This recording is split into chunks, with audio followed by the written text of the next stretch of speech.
Akitoa maamuzi hayo ya mahakama, jaji aliyekuwa akisikiliza shauri hili, Daktari Zainabu Mangu, amesema tangu gazeti la serikali lilipotangaza mabadiliko ya sheria ya madai yanayohusu mashauri ya kikatiba mnamo Machi 14 mwaka huu, ilimvua mamlaka ya kusikiliza shauri hili.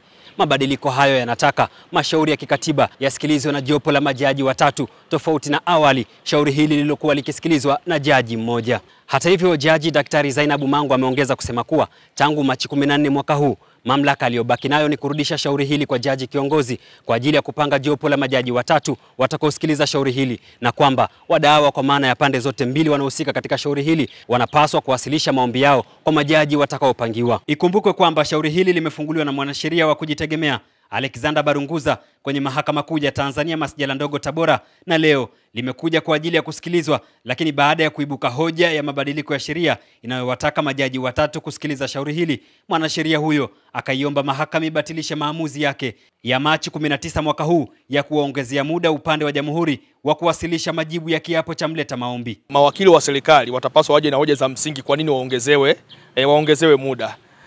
Na kwamba ile maamuzi yaliyofanyika tarehe 19 kwa hicho ambacho mheshimiwa jaji amekizungumza, maana yake yamefutwa, yamebatilishwa yote kwa ujumla.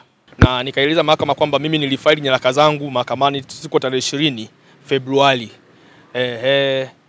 Na hivyo mimi nilikuwa niko ndani ya muda na hayo mabadiliko yapo ni athiri kwa chochote. Vile pamoja na mambo mengine, msingi wa shauri hili ni kwamba mwanasheria Barunguza ameiomba mahakama iamuru zoezi la upatikanaji wa katiba mpya lifanyike kabla ya uchaguzi mkuu mwaka huu. Hata hivyo, ufuatiliaji wa tarehe mpya ya usikilizwaji wa shauri hili na majaji hao watatu, wadau kwa maana ya pande zote mbili, wanapaswa kufuatilia taarifa hizo kwa msajili wa mahakama.